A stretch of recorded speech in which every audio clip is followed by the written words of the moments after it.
मध्य प्रदेश पश्चिम क्षेत्र विद्युत वितरण कंपनी ने हाल ही में 2573 पदों के लिए भर्ती निकाली है, जिसमें 58,000 से ज्यादा आवेदन आ चुके हैं।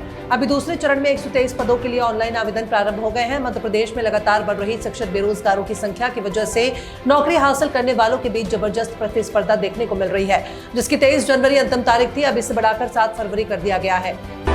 मध्य प्रदेश के भोपाल में अभिनेता सैफ अली खान और उनके परिवार को विरासत में मिली 15,000 करोड़ रुपए की संपत्ति शत्रु संपत्ति संरक्षक ऑफिस के आदेश के खिलाफ अपील दायर करने को लेकर अधर में लटका हुआ है। वकीलों ने कहा कि अगर भोपाल नवाब के उत्तराधिकारियों द्वारा शत्रु संपत्ति संरक्षक ऑफिस के आदेश के खिलाफ अपील दायर नहीं की जाती है तो संपत्तियां केंद्र के नियंत्रण में आ सकती हैं। मध्य प्रदेश में मौसम में एक बार फिर गर्माहट बढ़ गई है। लोगों को ठंड से राहत मिली है।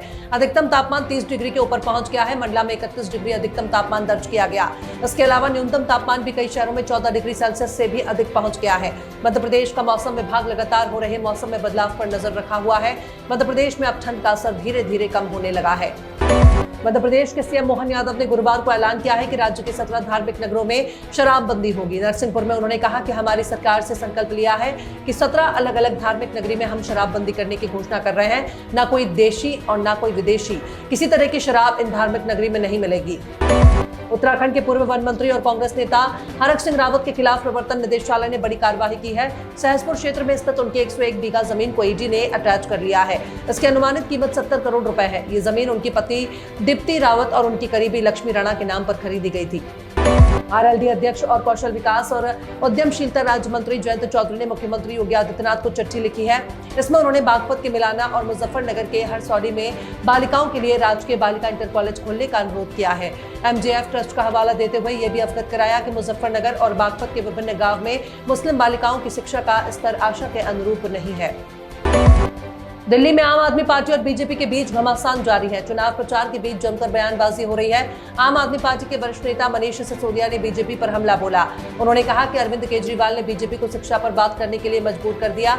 ऐसे में बीजेपी से सवाल है कि शिक्षा का बजट बढ़ाए बिना स्कूलों को ठीक किए शिक्षा का मॉडल क्या होगा। उन्होंने कहा कि राजस्थान में 450 सरकारी स्कूलों के बंद होने की खबर आई है।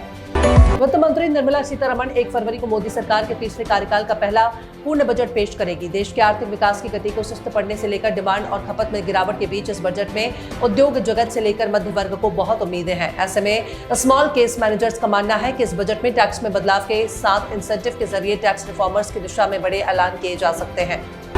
सैफ अली खान को लीलावती अस्पताल से डिस्चार्ज भी कर दिया गया है। अब उनकी हालत में पहले से सुधार है। सैफ की लीलावती अस्पताल से मेडिकल रिपोर्ट सामने आ गई है। सैफ पर हमला करने वाले आरोपी शरीफुल इस्लाम शहजाद को पुलिस गिरफ्तार कर चुकी है। अब इस केस में बड़ा अपडेट सामने आया है। शफीरुल के पिता दावा किया है कि सीसीटीवी फुटेज में जो दिख रहा है वो उनका बेटा नहीं है।